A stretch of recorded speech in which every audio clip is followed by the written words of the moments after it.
Hello నమస్తే. రాష్ట్రంలో Congress party అధికారంలోకి వచ్చి 33 నెలలు అయిపోయింది. ఇంకా 3 నెలలు అయితే వాళ్ళ 2 సంవత్సరాలు పూర్తయిపోతాయి. రేపు బీఆర్ఎస్ పార్టీ సరూర్ నగర్ స్టేడియంలో యువ సంగ్రామ సదస్సు నిర్వహిస్తుంది. యువ సంగ్రామ సదస్సు నిర్వహిస్తున్నప్పుడు దాన్ని ఆపడం కోసం కాంగ్రెస్ పార్టీ పడని పాటలు లేదు, కాంగ్రెస్ పార్టీ ప్రభుత్వం పడని పాటలు లేదు. పోలీస్ అధికారులు అనుమతి నిరాకరించింది. కాంగ్రెస్ పార్టీ అధికారంలోకి రాకముందు 6 గ్యారంటీలతో పాటు 7వ గ్యారంటీ కూడా ఒకటి ఇచ్చింది. ఆ 7వ గ్యారంటీ ఏంటంటే ఎవరైనా ఎప్పుడైనా నిరసన ప్రకటించుకోవచ్చు, నిరసన ప్రకటించే గ్యారంటీ అని చెప్పింది. కానీ బీఆర్ఎస్ పార్టీ కాంగ్రెస్ పార్టీ ఇచ్చిన 6 గ్యారంటీలు అమలు చేయాలని కోరుతున్న ప్రతి ఒక్కరూ కూడా నిరసనకు దిగుతుంటే ఎక్కడికక్కడ అరెస్టులు చేస్తుంటారు. నిరుద్యోగులను నిరసన ప్రకటించనియరు, ఉద్యోగులను నిరసన ప్రకటించనియరు, రిటైర్డ్ ఎంప్లాయీస్ని నిరసన ప్రకటించనియరు, రైతులను నిరసన ప్రకటించనియరు, సామాజిక కార్యకర్తలని నిరసన ప్రకటించనియరు. ఇట్లా ఎవరు నిరసన ప్రకటిస్తేందుకు వచ్చినా వాళ్ళని అరెస్ట్ చేయడం, బెదిరియడం, కేసులు పెట్టడం, ఇది కాంగ్రెస్ పార్టీ మొదటి నుంచి అధికారంలోకి వచ్చిన తర్వాత చేస్తున్న పను. రేపు యువ సంగ్రామ సదస్సు కూడా అట్లే అదే రకంగా మొన్న కన్నేపల్లి పంప్ హౌస్కు పోయిన ఆదివారం కేటీఆర్ గారు పోతారు, బీఆర్ఎస్ పార్టీ వర్కింగ్ ప్రెసిడెంట్ అంటే అడుగడుగున పోలీసులను పెట్టి ఎక్కడికక్కడ నాయకులను అరెస్ట్ చేసి కన్నేపల్లి పంప్ హౌస్కు ఎట్లయినా వీళ్ళని పోనీయొద్దని కంకణం కట్టుకున్న కాంగ్రెస్ పార్టీ ప్రభుత్వం బీఆర్ఎస్ పార్టీ నాయకులను అడ్డుకున్నది. కానీ చివరికి కన్నేపల్లి పంప్ హౌస్కు పోయినరు. అట్లనే నిరుద్యోగ యువకులు ఎక్కడైనా నిరసన ప్రకటిస్తుంటే ఆ నిరసన ప్రకటిస్తారని చెప్పేసి చిక్కడపల్లి లైబ్రరీ దగ్గర పర్మనెంట్గా పోలీస్ క్యాంపు పెట్టేసిండ్రు. వాళ్ళు ఎప్పుడు బయటకు వచ్చి రోడ్డు మీద నిరసన ప్రకటిస్తారని చెప్పేసి వాళ్ళని బయటికి రానియకుండా నిరుద్యోగులను లైబ్రరీకే పరిమితం చేస్తున్నారు. ముఖ్యమంత్రి ఆర్టీసీ క్రాస్ రోడ్లో సినిమా థియేటర్ ఓపెనింగ్కి పోతే అక్కడ వచ్చి ఏమన్నా విద్యార్థులు ఆందోళన చేస్తారేమో అని వాళ్ళని రానియకుండా వాళ్ళని అక్కడ అరెస్ట్ చేస్తున్నారు. దిల్సుఖ్ నగర్లో ఉన్న విద్యార్థులు అక్కడ నిరసన ప్రకటిస్తుంటే అక్కడ వాళ్ళని అరెస్ట్ చేస్తున్నారు. ఇవన్నిటిని ఎక్స్పోజ్ చేసేందుకే కేంద్ర ప్రభుత్వం, రాష్ట్ర ప్రభుత్వం ఇద్దరు కలిసి పనిచేస్తున్నారు. రాష్ట్ర ప్రభుత్వం అధికారంలోకి రావడం కోసం, కాంగ్రెస్ పార్టీ అధికారంలోకి రావడం కోసం 6 గ్యారంటీలు ఇచ్చింది. 6 గ్యారంటీల్లో ముఖ్యమైనది నిరుద్యోగులను మోసం చేసింది కాంగ్రెస్ పార్టీ. 6 గ్యారంటీలను పక్కన పెడదాం. 6 గ్యారంటీల దాంట్లో అర గ్యారంటీ అమలు చేసి 6 గ్యారంటీలు అమలు చేసినామని కాంగ్రెస్ పార్టీ చెప్తుంది.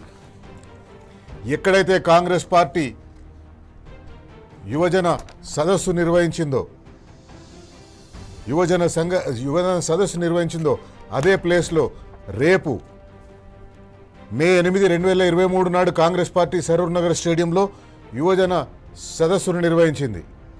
యూత్ డిక్లరేషన్ ప్రకటించింది అక్కడ. అదే ప్లేస్లో రేపు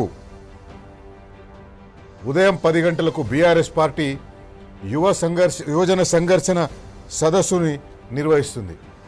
యువ సంఘర్షణ సదస్సుని నిర్వహిస్తుంది.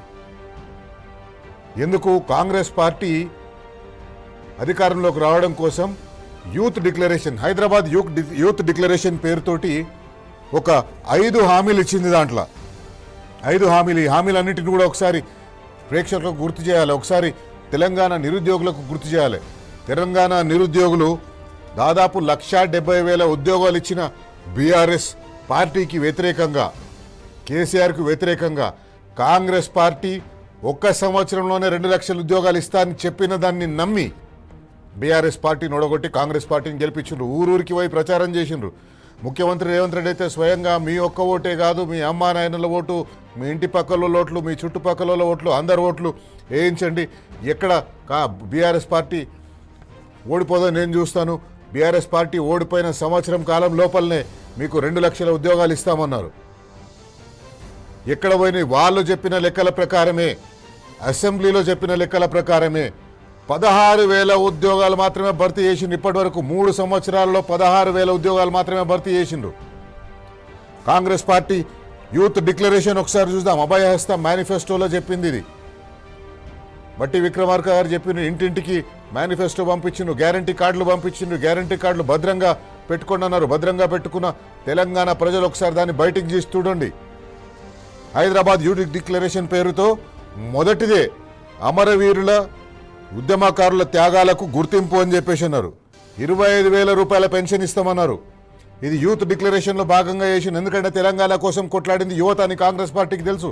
ఆ యువతను మెప్పిస్తే ఆ యువతను వాళ్లకు ఈ అమరవీరుల పేరుతోటి పెన్షన్ ఇస్తామని చెప్తే వాళ్ళు మన వైపు తిరుగుతారు, మనకు ఓట్లేస్తారు, మనకు ఓట్లేస్తే మనం అధికారంలోకి వస్తామని నమ్మి ఆ యువతని, తెలంగాణ కోసం కొట్లాడిన యువతని మోసం చేసిండ్రు. ఉద్యమంలో పాల్గొన్న యువతపై నమోదైన కేసులు ఎత్తివేయడంతో పాటు జూన్ 2న వారికి తెలంగాణ ఉద్యమకారులుగా ప్రభుత్వం గుర్తింపు. జూన్ 2 ఎన్ని జూన్ 2లు అయిపోయినాయి? ఇప్పటికీ 2 జూన్ 2లు అయిపోయినాయి. వాళ్ళు వచ్చేసి 3 జూన్ 2లు అయిపోయినాయి. ఇంతవరకు ఉద్యమకారులను గుర్తించలేదు, వాళ్ళకు గుర్తింపు కార్డులు ఇవ్వలేదు. ఇంకా వాళ్ళకి ఇచ్చే పెన్షన్ ఆత్మగౌరవ పెన్షన్ పక్కన పెట్టండి. రెండోది పారదర్శక ప్రభుత్వ ఉద్యోగ నియామకాలు. వీటన్నింటిని నిలదీస్తందుకోసమే రేపు యువ సంగ్రామ సదస్సు నిర్వహిస్తుంది బీఆర్ఎస్ పార్టీ.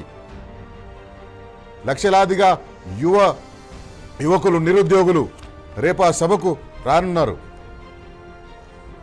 పారదర్శక ప్రభుత్వ ఉద్యోగ నియామకాలు ఎంత మోసం, ఎంత పచ్చి మోసం ఒకసారి చూడండి.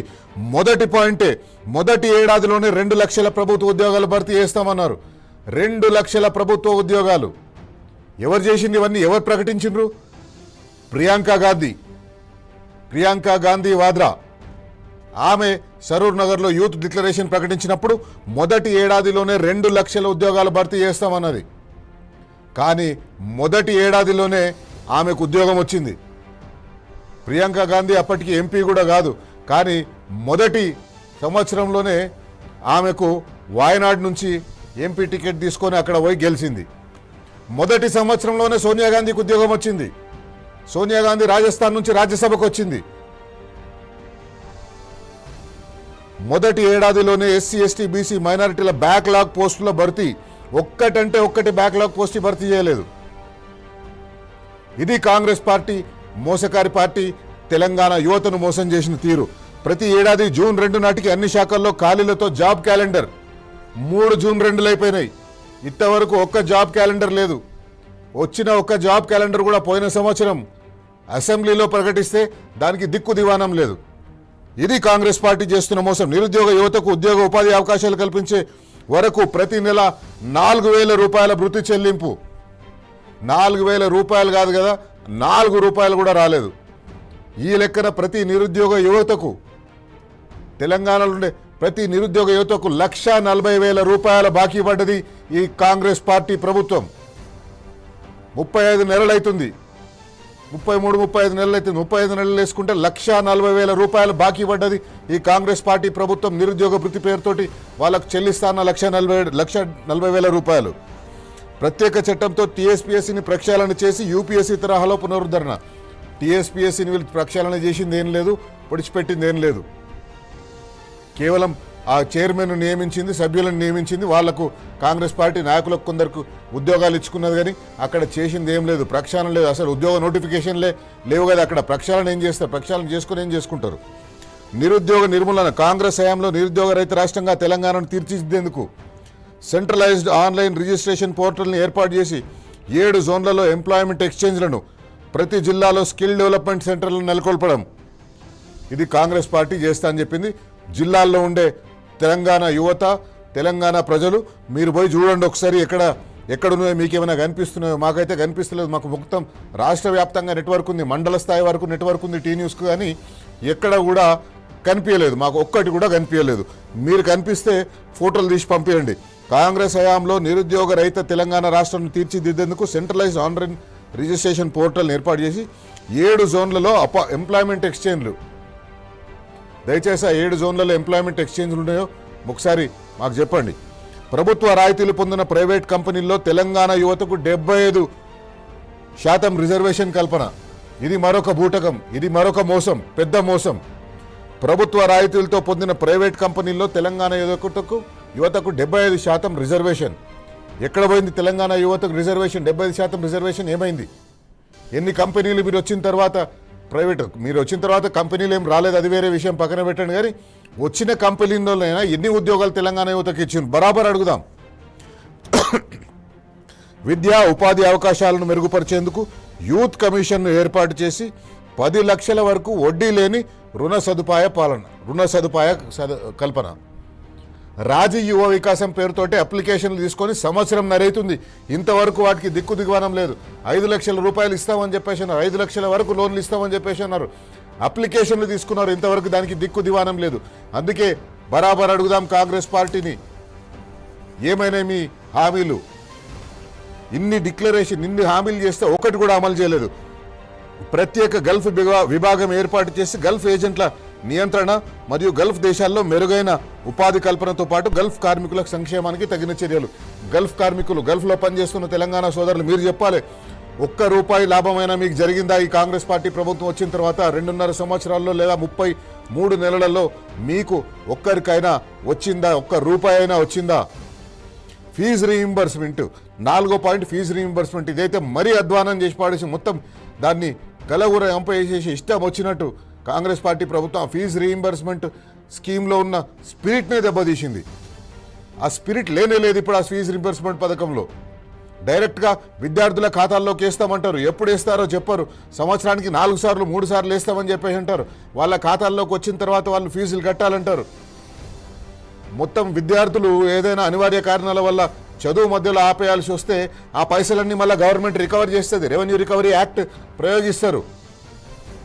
మీరు 2వ సంవత్సరం 3 సంవత్సరాల తర్వాత ఇంజనీరింగ్ బంద్ చేస్తే ఆ 3 సంవత్సరాలు కట్టిన ఫీజుని మళ్ళీ ప్రభుత్వం మీ దగ్గర నుంచి వసూలు చేసుకుంటుంది. ఇది కాంగ్రెస్ పార్టీ చేస్తున్నది. 4 నూతన ట్రిపుల్ ఐటీలను ఏర్పాటు చేస్తామన్నది. 4 నూతన ట్రిపుల్ ఐటీలు. ఒక్క ట్రిపుల్ ఐటీ కూడా ఇప్పటి వరకు దాని మీద ఆలోచన కూడా లేదు, శంకుస్థాపన కూడా లేదు. అట్లాగే యువ మహిళా సాధికారత 5వ పాయింట్, యువ మహిళా సాధికారత. 18 సంవత్సరాలు పైబడి చదువుకునే ప్రతి యువతికి ఎలక్ట్రిక్ స్కూటర్లు అందజేస్తామని చెప్పేసి అన్నారు. ఎక్కడ పోయిన ఎలక్ట్రిక్ స్కూటర్లు? కాంగ్రెస్ పార్టీ ఎమ్మెల్యేలు 3 కోట్ల కార్లు, 4 కోట్ల కార్లు, 2 కోట్ల కార్లు కొంటున్నారు. కాంగ్రెస్ పార్టీ కార్యకర్తలు 30 లక్షలు 40 లక్షలు పెట్టి పెద్ద కార్లు కొంటున్నారు. ఈ ఆడపిల్లలకి ఇస్తామన్న స్కూటర్ల దిక్కు లేదు, స్కూటర్ల జాడ లేదు. కాంగ్రెస్ పార్టీ అధినాయకత్వానికి తెలంగాణలో అధికారంలోకి వచ్చినందుకు వాళ్ళు ఇచ్చిన హామీలు నెరవేర్చే ఏమాత్రం 1% చిత్తశుద్ధి ఉన్నా వాళ్ళు ఖచ్చితంగా తెలంగాణ నిరుద్యోగులు, తెలంగాణ విద్యార్థులకు, తెలంగాణ యువకులకు సమాధానం చెప్పాలి. ఇవన్నీ ఎవరు చెప్పినారు? ఈ యూత్ డిక్లరేషన్ ప్రియాంక గాంధీ, అప్పుడు కాంగ్రెస్ పార్టీ జనరల్ సెక్రటరీ. ఆమె వచ్చి ఏం చెప్పింది ఒకసారి మీరు చూడండి చిన్నగా. ప్రియాంక గాంధీ ఏం చెప్పింది ఒకసారి చూద్దాం.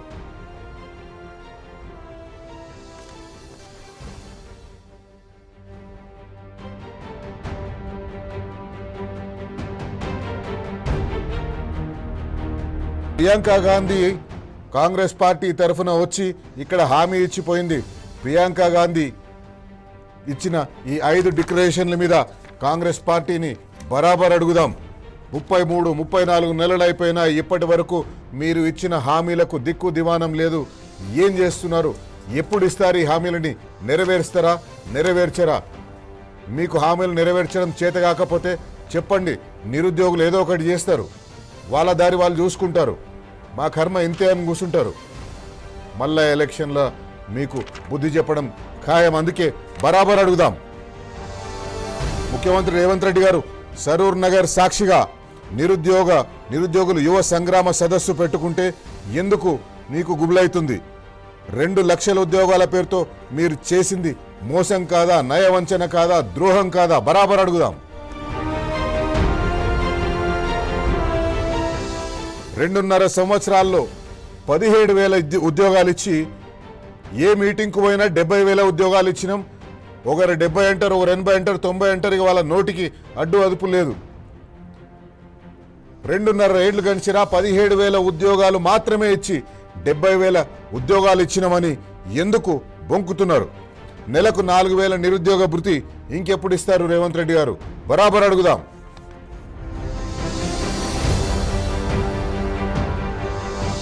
ప్రజాపాలనలో ఎవరైనా ధర్నాలు చేసుకోవచ్చని 7వ గ్యారంటీ కింద అని మీరు చెప్పినరు.